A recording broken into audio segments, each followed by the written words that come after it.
Well, hi, everybody, and welcome back to the Galactic Astrology Podcast. My name is Ursula, and I'm joined by the podcast co-host, Julia Balaz. Today, Julia and I are so excited that Rene Varnadore has graduated from the Quantum Soul Guidance Practitioner's course. Please join me in giving Renee a big round of applause. Welcome and congratulations, Renee. Welcome. Super well done. Such an auspicious time too with this Libra equinox lady, this idea of the balancing of the light and dark, with Venus guiding us in Libra. So I don't think it's an accident that we're in 2023, September, that we're celebrating you, Renee. And we'd like to begin with just an idea of your soul's journey in this incarnation. We know you're based in Baja California, Mexico, having grown up in San Diego, my hometown. But I'll just set the tenor. Renee, at the age of 3, already had spiritual awakenings and knew that there was more than what the 5 senses shared. She's a spiritual teacher. She's a healer. She's an intuitive and embodied astrologer, plus so much more, including Reiki. And today we celebrate you adding Galactic Astrology for quantum soul guidance. Congratulations. Thank you so much, Ursula. It's so wonderful to be with you in this energy of 3. I just realized I have 3 spirals from Ireland on my necklace, from the New Grange out there, the really ancient, I'm always interested in human evolution and the real ancient stone monuments that you can see there. And here we are, the 3 of us. I love it. Beautiful. Thank you. I love that. Thank you for bringing that in. My journey was, yes, at 3, I was going to church with my dad and seeing angels around some of the people in the church and, just wondering. And one of the memories that really opened up that this is something bigger, something part of my destiny, that this whole quantum soul guidance thing, feels huge, but I started an awareness of it when I was a young child. I grew up in a theater family, and my mom was doing a play at a playhouse called Alpha Omega.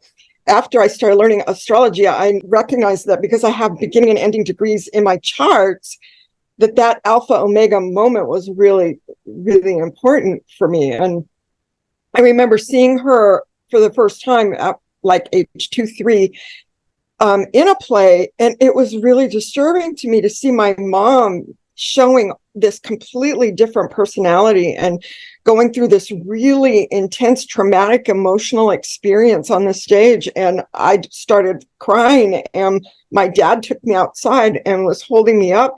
As I was crying, I looked up and I saw the stars, and I asked my dad, which ones are the angel stars, Dad? And so it was just like this knowing that we're more than just here on the earth, that we come from the stars, that we come from the divine within each one of us, and it took me a long, long time to integrate that knowing. My mom used to tell that story about how I cried because she died on stage and I thought she was dead, and that's why I was crying, and she had to come out and show me that she was still alive, and so that was the story. And I didn't remember the rest of the story until I was looking for a story to connect to this. That Alpha Omega Playhouse, I did plays there. I taught acting classes there. I directed there. I did a one-woman show there. So I started taking spiritualism classes there in 2003. And so that was just part of the moving from what I was seeing in scripts. I would look at a script and I would look at the subtext, and I would see the light pop up, and I would see the transformations, and I would see what was happening energetically in the script, and then try to be able to communicate that on stage. It's very interesting that early training, how to be an actress, how to write a script, how to write a poem, that's the way I look at charts now. It's like I will see the lines of energy. I will look at the chart. I will see the whole picture. Like I'll always look at the picture on the wheel of the chart, and I'll just see the patterns, and I'll see the energies, and my attention will just be drawn to the important holistic parts of the chart, and then I'll unpack the pieces. And I found out that I can do a lot of preparation, hours and hours of preparations before I do a reading, but it really so much more comes out when I'm one-on-one with the person that I'm working with. But so I'm kind of like skipping around a lot. I'm not really staying in my childhood. I think I just really started coming into remembering who I really am and the truth of me when I started reading tarot cards in 1985. One of the people I did a reading for this Galactic Astrology certification, we did life readings over months, and he was reading me and then I was reading him, and we were always talking about how we did this, and I would smuggle tarot cards into his house because he lived in a very conservative household. So I'm coming in with these cards, and we're sitting there, and he's got this, we had 33 cards out, and he was reading them all. When I looked at his chart and I compared it to my chart, oh my gosh, because he had the star Fomalhaut, which is Archangel Gabriel's star, conjunct his sun. And so he was giving me this whole reading, and as he was reading me, he was activating in my chart. I had the opposite Archangel Gabriel's star Fomalhaut. I had the opposite in Mars at the other side of the chart. And it wasn't until I actually said, okay, I'm going to just do this, jump in and start reading people, that I really saw how interconnected that I was, not only with him, but my other friends and my husband. And finding in my life, I was using cards a lot, connecting with angels, doing a lot of card readings with angels, card readings with people, and they would ask me for more. So I had to learn how to tune in to the angels and be able to tell one from the other, because it used to just be this sense. And I wanted more specific information. As I'm reading these angel cards, I have a friend over. We just moved to Mexico. I just got a certification in 3 different energy healing modalities, and I had just turned in my certification for the last bunch. And we were just sitting out looking at the ocean, and I just realized that, oh my gosh, I am what Ursula just said that we are a minute ago before we started, a vessel for the archangels. That was amazing. And the minute I said that to my friend, I just looked at her and I'm like, oh my gosh, I remember this. And it was just like, my heart just opened up.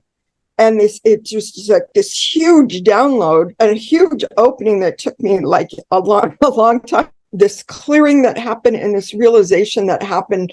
And I used to always think that I was a failure because I wasn't doing this, that, or the other thing that I thought I was supposed to be doing. I just realized that every single thing that I was doing because I was guided to do it. So I was exploring acting, I was exploring writing, playwriting, all different kinds of things, teaching. I taught poetry and drama for 13 years in public schools in California. So all of these things were just helping me to be able to really see, to be able to really connect with the energy that is within each one of us, that is the truth of who we are.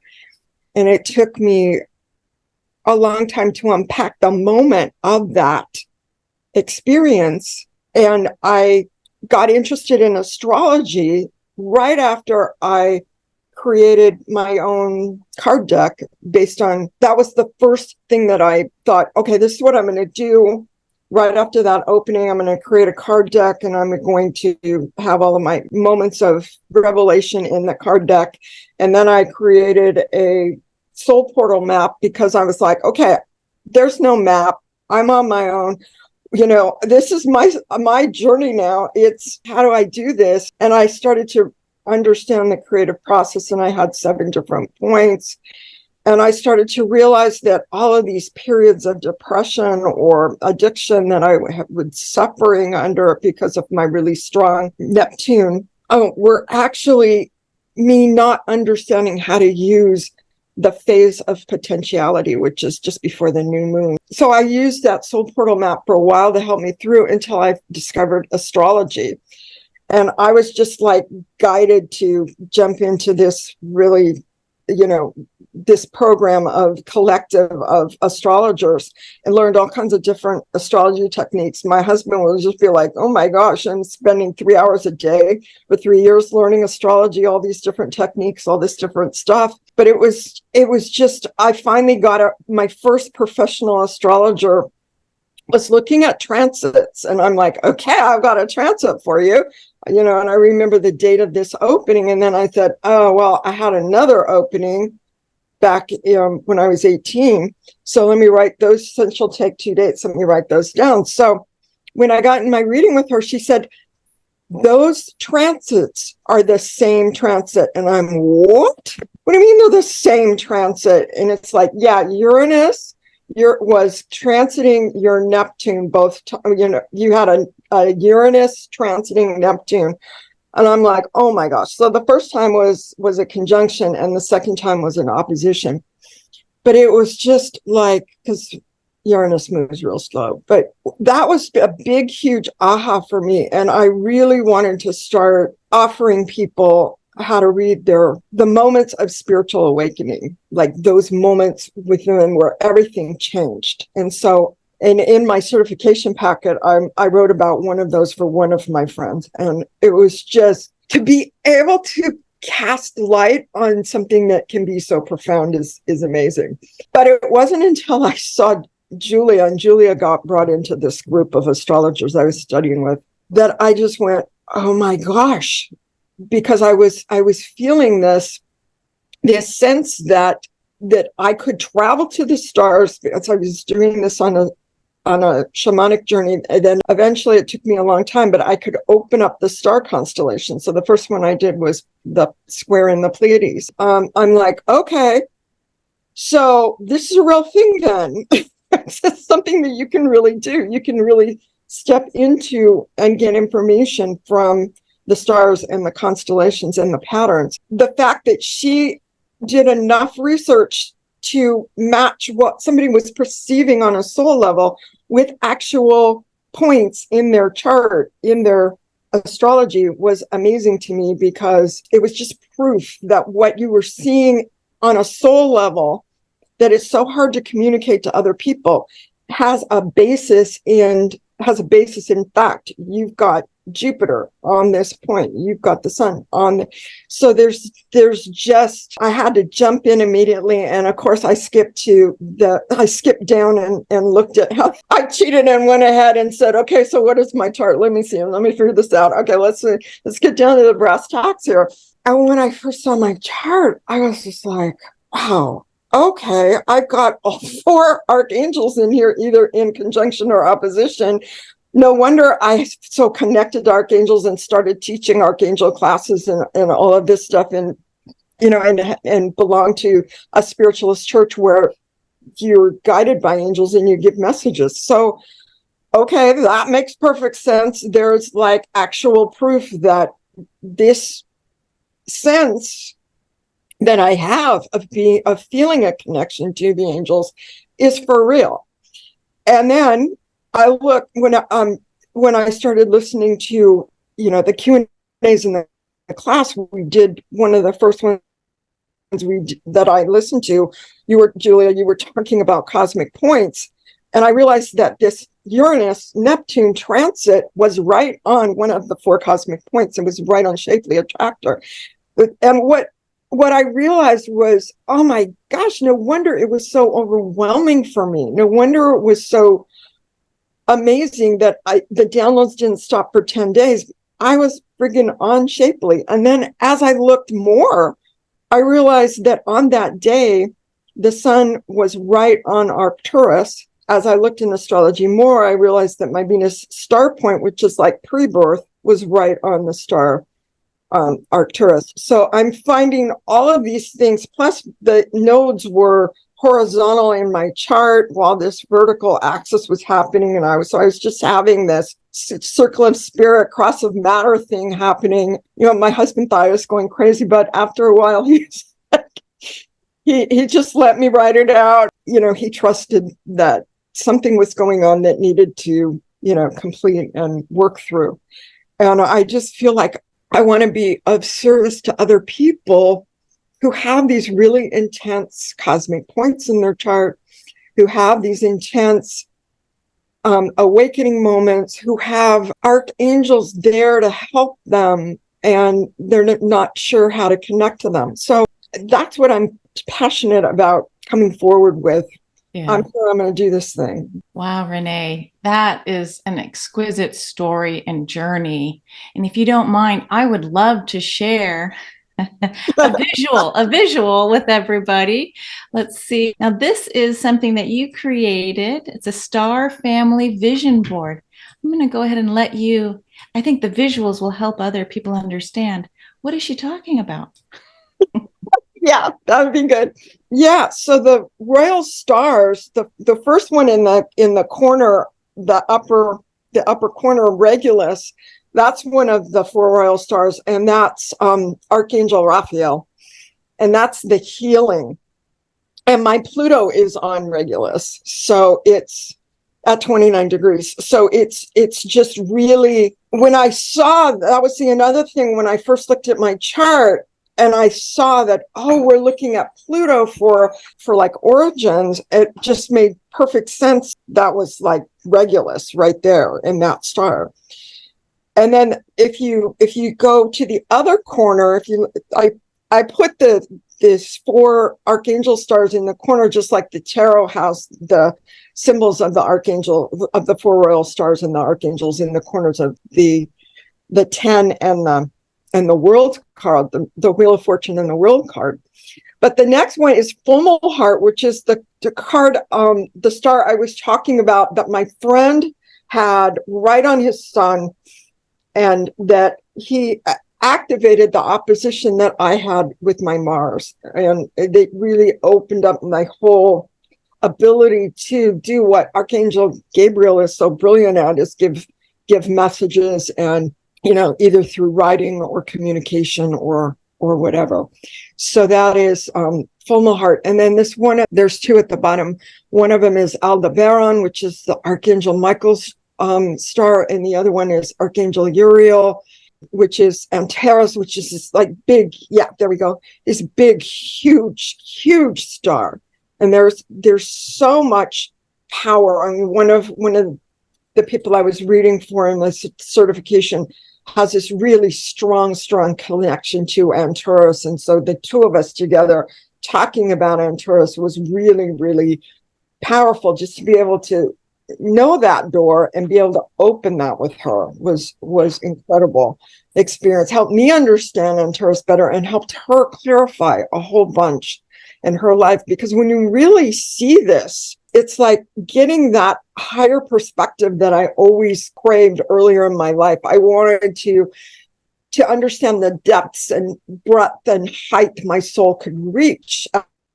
After I read the Elizabeth Browning poem, it was just like, this is the heights. This is the bigger perspective. And people, everybody I've done a reading for, a Galactic Astrology reading for, has just been amazed at how high of a view that it really is when you're looking at the stars and the planetary connections to those stars. I was talking about the Shapley Attractor. This is this like really powerful cosmic point that was right on my Neptune Uranus transit. It's this big opening, and you can kind of see that it's not just one thing. There's this whole movement that happens when you kind of see it from this direction. And then my Jupiter is on the supergalactic center. So every time I have a transit, there's also an expansion comes with it. And it took me a long time to be able to deal with the embodiment of that expansion. So that was something I had to learn to do, is after expansion coming into a contraction and not going into an addiction with the contraction, not reaching for the glass of wine or the cupcake, not not going into a depression over the expansion, but be able to healthily embody feel it and bring it into my body, so that I've embodied the planets, embodied the stars, embodied the cosmic points within my chakra system, which I've worked. One of the people I gave a reading to he's an amazing, amazing healer. So when I gave her my take on what planets work with what chakra, it made total sense to her. And I think it's kind of, it's not definitive. I've seen different planets and stars attached to different chakras. And so things are not as fixed in our experience on Earth as they used to be. These were fixed stars, and now they're all mutable. And a lot of people, it's been hard for a lot of people to adjust to that. And that's one of the things that I can help people with, is adjusting from the fact that things were fixed. And now they're mutable, and now they're changing, now they're more fluid. Amazing, Renee. I would love to bring back the metaphor of the theater stage, and how you being active on a stage from early age, how that helped you understand astrology better. I think for any newbies to astrology, it's such a nice metaphor to use, where we apply sun as the lead actor in our life's story, the planets as the supporting role actors, then the zodiac signs that the planets take on. It's like the clothes that they use for different scenes. And then the 12 houses of the astrological wheel act as different stages where things are happening. So I want to bring that to your own natal chart, and just mention that your Neptune, as you said, is conjunct Shapley Attractor in your 9th house. So 9th house on the life stage is the house of higher learning, divine inspiration, being a teacher, being guide, and also traveling to far distant places. So for you, Neptune at Scorpio at 0.07 minutes, it's really transformational how you can receive these massive downloads from Shapley Attractor and offer them as higher guidance for those that are guided to you. You also have planetary stellium, I think 4 or 5 powerful planets in your 7th house, which on the theater stage is the house of our friendships, people that are activating us into on our evolutionary journey. And it was interesting that your Mars opposing Fomalhaut is in the 7th house. So the Fomalhaut comes to you through the opposition with people that are embodying Fomalhaut frequency, that have conjunct Fomalhaut. So it's just, again, validating the same story that we see over and over, especially when we have stars sitting on the 7th house. Through any aspects, they will come to us through others who hold the frequency of that star, and it's quite activating for us. And your Jupiter, as you mentioned, in early Libra, is sitting in the 8th house, conjunct supergalactic center, as just at only 11 minutes. So I feel with that powerful stellium, not just in your 7th house, house of relationships, but also 8th house, house of deep transformation, also connected strongly to astrologers, people who study esoterics, all the mystical, deeper life truths.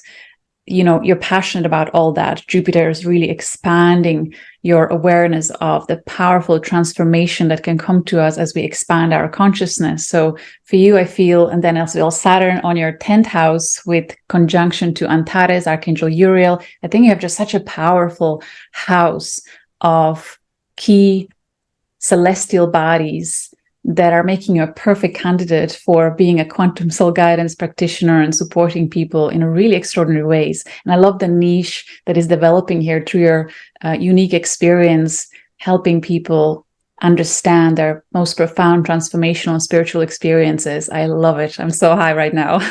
Thank you, Renee. Thank you. Thank you for bringing in that metaphor of the stage and looking at my chart. That's really helpful to me, Julia. Thank you. That crystallizes something for me, being here with both of you. So newsflash, we don't need to suffer anymore, people. You know, I just want to be available. And it's kind of interesting the way people will have an experience and they'll go, okay, who can I call? Who would understand this that I know? And people out of the blue will call me up and saying, oh, can we talk? And then they'll tell me about their spiritual realization that they just had. So I feel blessed, really blessed that I have moved through so much to be able to be where I am, because I wasn't always this joyful. And life can be joyful as we move through, just knowing how to work with the energies ourselves. Thank you both for your support and your guidance. And I'm just really grateful that I found you, Julia. I was trying to do readings for people in mediumship classes and spiritualism. I was doing this reading on this one person and I could see him coming from the stars. And before I met you, I was just like, that would be incredible if I actually knew more about the stars and knew more about the constellations, knew more about, why was I seeing this person coming in from the side? And then the other picture that my guides were showing me was him talking to his family about the stars. And it just, so being guided to you, Julia, it just makes me see that there was already seeds planted in my life and in my experience that just kind of showed me this direction that certainly didn't exist when I was 2 years old, and I'm just so grateful for all of the concrete work that you did, and hours spent making connections between how all of these points were working in the chart. And so I'm just ever grateful that this job that didn't even exist before is just something that I could see seeds planted for it in my life. So thank you. Thank you for that recognition. And I appreciate knowing how much validation and clarity can come through applying galactic astrology to our lives. Renee, I have a question for you. Mm-hmm. So your Lilith is in Pisces in your first house of self, and your Chiron is also in the first house of self, Chiron in Aquarius. So I wonder, what was the experience for you like in terms of feeling very different? And then how or when did you experience Lilith empowering you to step into your uniqueness, embracing you being different, and how things then shifted in your reality, in your relationship? Because I presume it was quite triggering maybe for others to feel the powerful energies in your being, and kind of navigating relationships, I'm sure was not easy in your earlier years. Would you mind commenting on that so it can help our audience who may be going through something like that too? The Chiron in Aquarius is all about being misunderstood. So you've just stated it, that yes, I was misunderstood a lot when I was trying to communicate what I was receiving, what I was perceiving, what was going on, and trying to have conversations with my friends, with boyfriends, it was just so difficult. And trying to communicate to my mom, my immediate family, it was just so difficult that I ended up getting in trouble if I said something. And so I would just, not say anything. So for my whole childhood years, I didn't say anything. And then I would get on stage and I would as I was doing Joan of Arc, and because it was like Joan of Arc got burned at the stake because she refused to say that she was deluded. She knew that she was listening to her angels and speaking with the fire of the archangels, and that's why she won the battles in France, between France and England. And so I would be this shy person that would be invisible over in the corner. Nobody who knew was in the room, not saying anything, and then go on stage and then be this, light your fires, and just be this presence that is saying, I can. So at 12, I basically stepped into that energy of, I do not care if I get burned at the stake. I am going to speak my truth.